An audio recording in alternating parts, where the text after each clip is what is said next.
pessoal, está começando mais o programa Radiotech em Pauta e esse é o nosso último programa desse ciclo, o ciclo 4. Então pessoal, nosso programa hoje está bem interessante. Quais são as pautas de hoje, Gustavo? Então pessoal, nossas pautas de hoje são sobre política, educação e sociedade. Começando aqui a primeira pauta sobre política. Agora nós, jovens, a comunidade em geral, podemos acessar lá o site do Senado e criar um projeto de lei. E se esse projeto de lei chegar a 20 mil assinaturas, ele pode ser votado para entrar ou não em execução lá no Senado, para outra votação. E o interessante é que isso é bem legal, né? Porque muitas vezes as pessoas nem sempre estão satisfeitas com muitas coisas, com outras leis, sei lá. Aí surge, sei lá, uma ideia, vou tentar propor isso para o Senado para ver se pode chegar a ser aceita. Sem contar que aumenta a participação da população na política, né? Nossa, nós vamos poder criar um projeto de lei, então é muito interessante. E além disso, além de você poder fazer uma proposta no site do Senado para que ela seja talvez executada nacionalmente, você também pode fazer propostas de leis para o seu estado ou a sua cidade. Então, caso, como os meninos já falaram, você não esteja gostando de alguma coisa, que você não esteja satisfeito com o que os políticos da sua cidade, por exemplo, estejam fazendo, você pode se mobilizar e tentar criar um projeto de lei para que seja votado. Pois é, pessoal. Agora, focalizando. Teve um projeto de lei, uma proposta lá, que chegou a 20 mil assinaturas e que entrou em grande repercussão, que é o seguinte: o empresário paulista Marcelo Alonso fez essa proposta que agora ele disse que o funk deve ser criminalizado. Eu queria saber o que vocês acham. Bom, eu discordo, assim, talvez pelo esse projeto dele, porque até mesmo acho que o funk é uma cultura, como qualquer outro ritmo de música. E só criminalizar assim, até mesmo pelos fatos que ele contou sobre criminalizar o funk, acho que tem nada a ver, pra mim. Sobre esses fatos, Gilmar, ele fez uma frase que eu achei interessante, eu anotei, eu quero saber também o que vocês acham. Ele disse o seguinte: são somente o funk, um recrutamento organizado nas redes sociais por e para atender criminosos, estupradores e pedófilos à prática de crime contra crianças e adolescentes. Bem, pelo modo que ele falou na proposta, parece que o funk é uma coisa assim muito absurda. E eu acho que muitas pessoas são contra, mas eu acho que, por exemplo, eu sou mais ou menos. Eu sou em cima do muro. Não posso dizer que eu sou a favor ou contra. Por quê? Como eu li em alguns lugares, o funk faz parte do nosso país. Podemos dizer que já faz parte da nossa cultura. E muitas pessoas dependem dele para sobreviver, trabalham com isso. Mas também, o caso da proposta dele, eu acho que isso é demais. Acho que ele foi radical, né? Exatamente, ele radicalizou, colocando um gênero inteiro como uma coisa ruim.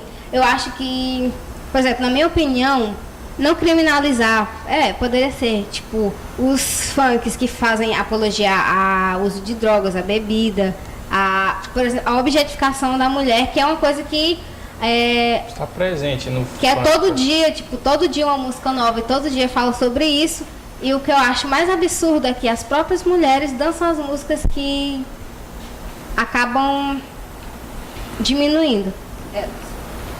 Então, também não é só esse fato, né? Porque também ele contou lá que ele queria criminalizar, como o Gustavo já falou, que ele citou que era como recrutamento.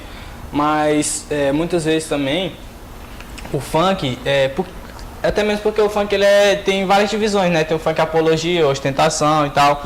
E ele generalizou. E o funk não é só isso, porque tem funk, tipo de funk que conta a realidade das favelas, lugares onde muitas vezes as maiores autoridades não visam só as grandes cidades e tal. E eles têm o funk como isso, né? Para tentar mostrar a realidade que eles vivem lá. E também o funk, nesses lugares que tem muito crime, pode também servir para ajudar os adolescentes, que essas pessoas a não entrar para esse mundo. Pois é, como eu tinha dito, ele radicalizou, ele generalizou muito. Sabemos que atualmente o que mais estoura é o funk, entendeu? Com esses diversos MC, com realmente o que ele falou, mas toda generalização eu acho que E fazer um breve comentário aqui também, tem os chamados pancadões, né? Os fluxos, onde já acontecem os baile funks e tal. E, assim, vivemos hoje num mundo bem, assim, bem radicalizado, né? Como você já falou, e ele, sei lá, eu acho que ele foi muito precipitado nas conclusões que ele tirou para poder estar botando essa lei lá para ser aprovada. E Gilmar entrou tanto em repercussão que o jornalista Renato Barreiro ele disse o seguinte: para início de conversa, os principais bandidos do Brasil nunca frequentaram baile funk. Basta ver as delações premiadas. E também, eu vejo assim, também teve um lado positivo, assim, tem um lado positivo no funk, que é quando eles mostram assim, vamos dizer que as dificuldades que são, né, que as pessoas vivem no dia a dia, tipo, e tem um lado ruim também, né, porque faz, tipo, na apologia, eles falam em matar a polícia, essas coisas, falam o que os jovens, incentivam os jovens a roubar, muitas vezes também. Comentando um pouco da frase que você acabou de falar, Gustavo, que os políticos nunca frequentaram um baile funk para saber o que acontece.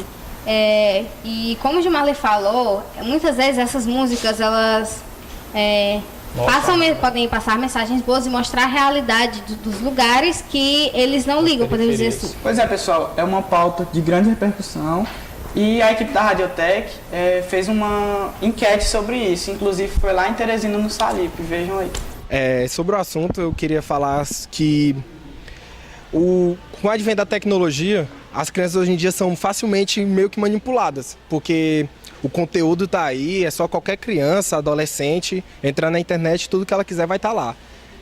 Sobre o funk, eu acho que o gosto de cada pessoa é dela mesma e não deveria ter nenhum tipo de preconceito sobre o estilo de música.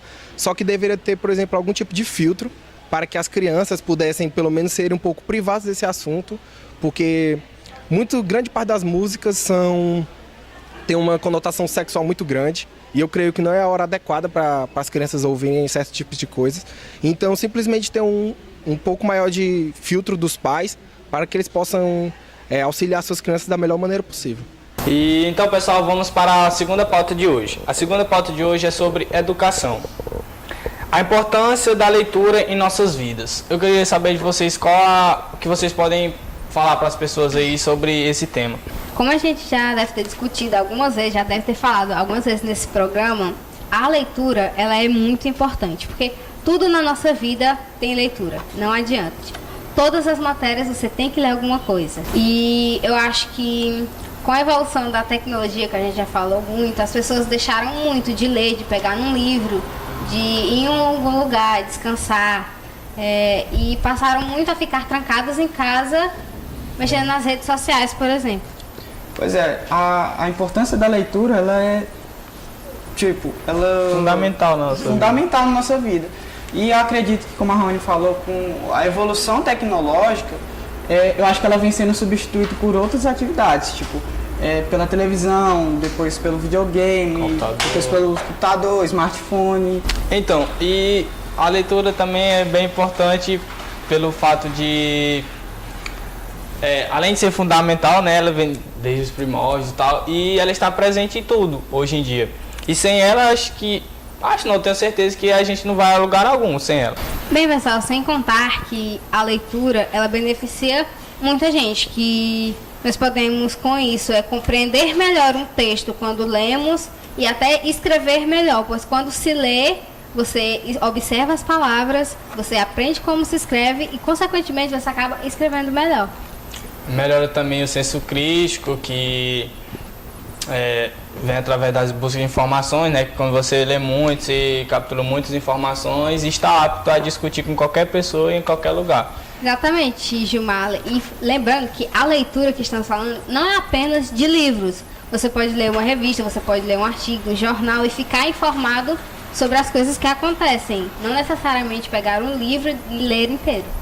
Fora que quanto mais você lê, melhora para ti. E estávamos numa palestra lá no Salão do Livro do Piauí, lá em Teresina, E era justamente o que a Thalita Rebouças falava. Quanto mais se lê, mais você consegue adquirir inteligência, concentração, até porque muitas pessoas, quando tá lendo aqui, acabam perdendo a memória, entendeu? E a prática de leitura ajuda isso. Como você falou, assim, melhora a concentração, tipo, porque muitas vezes a gente está lendo e qualquer barulho, qualquer coisa tira a concentração, aí vem a desmotivação, não quero ler mais e tal. Sem contar também que a leitura, ela faz com que a gente acabe sendo mais criativo, que tenha mais ideias. E isso é muito importante, muito essencial na sua vida, porque a gente está sempre, podemos dizer, em transformações, os nossos pensamentos mudam. Então, a leitura faz a gente, podemos dizer, Viajar sem sair do lugar. É tipo isso, faz a gente viajar, faz a gente imaginar, ter criatividade e até mais, podemos dizer, compreender o mundo de uma maneira melhor, aceitar as coisas que acontecem. Bem, pessoal, nossa terceira pauta de hoje, nós vamos falar sobre o racismo. Como nós sabemos, o racismo é algo que vem de muito tempo, e isso por causa da escravidão, e até hoje é uma coisa que acontece demais. É absurdo o número de casos que você vê e que você fica meio que incrédulo de como as pessoas ainda têm um pensamento pequeno. Bem, pessoal, é uma discussão que nunca fica velha, porque vamos refletir um pouco. Desde da Lei Áurea, que era para ter acabado com esse negócio da escravidão, o ser humano vem alimentando esse negócio do racismo. Então, sempre que discutirmos, vai ser uma discussão que não fica velha, e infelizmente, no caso. Então, e eu lendo esses dias, eu percebi algo, assim, meio que estranho. Numa escola do Recife, teve um aluno que recebeu uma tarefa de casa, né? E quando chegou em casa, ele mostrou para a mãe dele a atividade e tinha lá tipo, os negros de um lado, era tipo uma atividade de ligação, tinha os negros de um lado e isso atividade de trabalho. E o interessante é que, tipo assim, tinha os negros, só eram os trabalhos assim, os mais baixos, eu diria, os faxineiros, os garis, eu vi isso como algo muito absurdo, porque a atividade de escola assim já mostra isso. E infelizmente também é o que a gente vê muito no nosso dia a dia, né? Pois é, Gilmar, era o que eu ia falar. Se formos analisar bem, em cada detalhe, se a gente for pensar bem, tem um certo preconceito. Está começando desde a atividade dos mirins até vai alimentando esse preconceito. E também, né, tem aquela coisa da criança que ter a imaginação de que ali é só lugar de negro. Fica alimentando esse mal, né? Porque cor de pele não diferencia ninguém. Porque todos temos a mesma capacidade. Então, não tem o porquê. A gente tem que lembrar também que o racismo é qualquer pensamento ou atitude que, podemos dizer, separam as raças. Tipo, alguém se achar melhor que outra pessoa por causa da cor da pele. E também muita gente se engana em achar que o racismo é apenas com negros. Que, vamos dizer, isso é o mais citado, que mais aparece na mídia. Mas racismo ela pode ser com qualquer outra raça. Porque realmente nós podemos generalizar que racismo só com negro, porque é cerca de 90% das situações ou mais. E eu acho um absurdo pensar que pela cor da pele, por exemplo, podemos julgar os outros. Julgar e ser melhor que os outros. Isso daí, racismo é crime. Exatamente, Gustavo. Como você falou, ele é um crime inafiançável e pode ter pena de até 3 anos. E sempre a gente percebe também, assim, muitas vezes, quando estamos andando nas ruas pela noite, talvez que estamos só e vê uma pessoa negra vindo mal arrumada, vem mesmo longe, a pessoa, ela é negro, vou mudar de rua, já pensa que é ladrão, já começa a imaginar coisas nada a ver. Com certeza, são coisas do nosso dia a dia que a gente acaba nem percebendo. E nós, como os outros, estamos fazendo errado, estamos sendo preconceituosos. Sim, pessoal, eu acho que esse assunto ficou bem repercutido há alguns meses atrás, quando ocorreram ataques racistas a artistas, as pessoas muito importantes que todo mundo conhece. Por exemplo, a Maju Coutinho, a que faz Jornal Nacional, e a Thaís Araújo, que é uma atriz. E a gente pode perceber que isso não é um fato isolado. Isso não fica apenas restrito às pessoas comuns, anônimos, podemos dizer assim. E também podemos citar aqui casos no futebol também. Quem não lembra do caso do Daniel Alves, que quando foi cobrar um escanteio, jogaram a banana nele. Que isso viralizou no mundo inteiro e todo mundo entrou na campanha para comer a banana, né? Então, pessoal, esse foi o nosso programa. Espero que tenham gostado. E lembrando que a gente sempre está olhando os comentários e agradecendo por vocês estarem deixando os comentários de vocês, as opções de pautas que são sempre bem-vindas para a gente e que a gente vai estar pondo em pauta aqui para vocês. E não se esqueça de acompanhar nossas redes sociais, né? Acompanhar a nossa fanpage no Facebook, www.facebook.com/radiotechctf, e o nosso Instagram, radiotech.ctf. Estará tudo aí na descrição do vídeo. E lembre-se, Radiotech, você conectado ao conhecimento.